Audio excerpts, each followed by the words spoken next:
அன்பு நண்பர்களே, வணக்கம். ஏற்கனவே சர்க்கரை வியாதியை பற்றி 2 வீடியோக்கள் போட்டிருக்கேன். இது 3வது வீடியோ. இதில் குறிப்பிடத்தக்க ஒரு விஷயம் என்னென்னா, நிறைய நண்பர்கள் கேட்குறாங்க, சர்க்கரை வந்துட்டா ப்ரெஷர் வருமா அப்படிங்கிற கேள்வி. இதுக்கு ஒரே பதில் சொல்கிறதா இருந்தால் அது உங்கள் கையில் தான் இருக்குது. என்னடா இவன் இப்படி சொல்கிறானேன்னு நீங்கள் நினைக்க வேணாம்.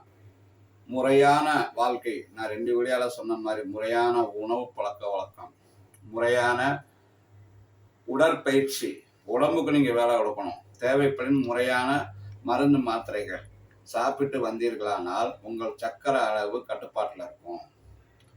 சர்க்கரை அளவுக்கு அன்கண்ட்ரோல் டயபெட்டிஸ் அப்படின்னு சொல்லுவாங்க. அந்த மாதிரி கட்டுப்பாடில்லாத சர்க்கரை இருக்கும் பட்சத்தில் ஒரு ஸ்டேஜில் உங்களுக்கு இரத்த அழுத்தம் என்ற வியாதி வருவதற்கு வாய்ப்பு இருக்கிறது. உங்களுக்கு ரொம்ப புரியுற மாதிரி சொல்றதுன்னா, நான் ஏற்கனவே சொல்லியிருக்க மாதிரி, ஒரு பைப்பில் தண்ணி போகுது அப்படின்னு சொன்னால் அந்த பைப்புக்குள்ள ஒரு நாள் உப்படைச்சிக்கிட்டே இருக்கும். உங்களுக்கு தெரியாது, ஃபுல் வால்யூமில் தண்ணி வந்துக்கிட்டு இருக்கும். வர்ற தண்ணி வந்து அப்புறம் லேசாக கொஞ்சம் சிறுத்து வரும். அப்போ தான் நம்ம கொஞ்சம் யோசிக்க ஆரம்பிப்போம். ஒரு ஸ்டேஜில் வந்து தண்ணியே வராமல் போயிடும். ஏன்னா உப்பு வந்து அந்த குழாக்குள்ள ஃபுல்லாக அடைச்சிருக்கிறோம். இது உங்களுக்கு ரொம்ப ஈஸியாக புரிகிற ஒரு தத்துவம். நம்ம சர்க்கரையை வந்து கட்டுப்பாடு இல்லாமல் வச்சுக்கிற பட்சத்தில் வந்து எப்படி உப்பை வந்து அந்த குழாக்குள்ள அடைச்சிக்கிட்டே இருக்குதோ, அது மாதிரி இங்கே என்ன ஆகும்னா, சர்க்கரையினால இரத்த நாளங்கள் கொஞ்சம் சுருங்க ஆரம்பிக்கும். சர்க்கரை அதிகமாக இருக்கிறதுனால இரத்த நாளங்கள் சுருங்க ஆரம்பிக்கும்.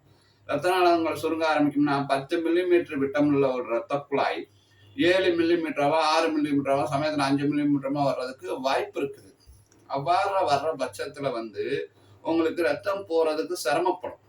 ரத்தம் அந்த அந்த குழாய் வழியா முழு அளவில் போக முடியாது. உங்களுக்கு ரொம்ப புரியுற மாதிரி சொன்னால் முழு அளவில் போக முடியாது. அது ஒரு காரணமாக அமைகிறது ப்ரெஷர் உருவாவதற்கு, இதய நோய்கள் உருவாவதற்கு. என்ன அப்படின்னா, நான் சொன்ன மாதிரி வந்து உங்களுக்கு வந்து ரத்தம் முழு அளவில் உங்கள் உடம்பு முழுக்க போயிட்டு வந்துச்சு அப்படின்னா உங்களுக்கு எந்த பிரச்சனையும் கிடையாது. ஆனால் சர்க்கரை அதிகமாக இருப்பதனுடைய டிஜிஎல் என்ற கெட்ட கொழுப்பு, பொதுவாக சர்க்கரை வியாதிக்காரர்களுக்கு அதிகமாக இருக்கும். அந்த டிஜிஎல் என்ற கெட்ட கொழுப்பு அதிகமாக இருப்பதன் விளைவாக இரத்த குழாய்கள் சுருங்கும் பொழுது உங்களுக்கு ஆட்டோமேட்டிக்காக ப்ரெஷர் வருவதற்கும் வாய்ப்பு இருக்கிறது. என்ன அப்படின்னு சொன்னா, இதயத்திலிருந்து ரத்தம் வெளியே போறதா பம்ப் பண்றதுன்னு சொல்லுவாங்க. இதயத்தை வந்து ரத்தத்தை பம்ப் பண்ணது உடம்புக்கு. அப்போ ஒரு ப்ரெஷர், அடுத்து அந்த ரத்தம்லாம் திரும்ப இதயத்துக்கு வரும். அது ஒரு ப்ரெஷர். எப்பயுமே நீங்க டாக்டர்கிட்ட ப்ரெஷர் பார்க்க போனீங்க அப்படின்னா, எந்த ப்ரெஷர் மிஷனா இருந்தாலும் 120/80, 130/90, 140/90, 150/100 இது மாதிரி தான் ரீடிங் வரும். அதாவது டயஸ்டோலின், சிஸ்டோலின். நான் ஏற்கனவே முதலே சொன்னது மாதிரி டயஸ்டோலின் என்பது வேறு, சிஸ்டோலின் என்பது வேறு. 2 அளவுகளும் உங்களுக்கு ஆவரேஜ் லெவல்ல இருக்கணும். ஆவரேஜ் லெவல்னா என்ன? 120/80, டயஸ்டோலின் 120, சிஸ்டோலின் 80. இதுல பாத்தீங்க அப்படின்னு சொன்னா வயதுக்கேற்ப சற்று மாறுபடலாம்.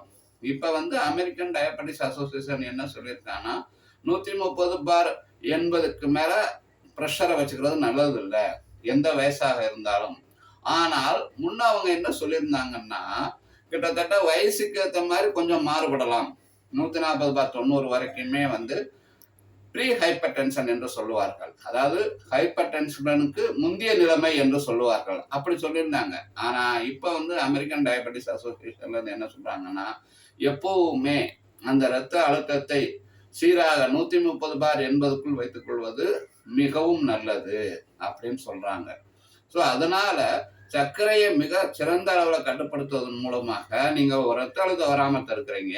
ரத்த அழுத்தம் வராமல் தடுக்கிறதன் மூலமாக இதய நோய்கள், சிறுநீர நோய்கள், பக்கவாதம் போன்ற விஷயங்கள் வராமல் தடுக்கிறீங்க.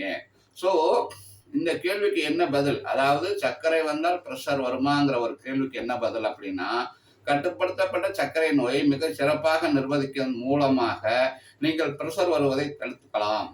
கட்டுப்பாடு இல்லாத சர்க்கரை நோய் இருக்குமானால் அதனால் ப்ரெஷர் வர்றதுக்கு வாய்ப்பு இருக்கிறது. ஆகவே நான் ஏற்கனவே கூறிய பாரு, வாழ்க்கை முறையை சரி செய்து உங்களுடைய உடல் உழைப்பு, உடற்பயிற்சியை சரியாக செய்து சரியான மாத்திரை மருந்துகளை எடுப்பதன் மூலமாக நிச்சயமாக நீங்க பிரஷர் வரக்கூடிய வாய்ப்பினை தடுக்கலாம். நன்றி, வணக்கம்.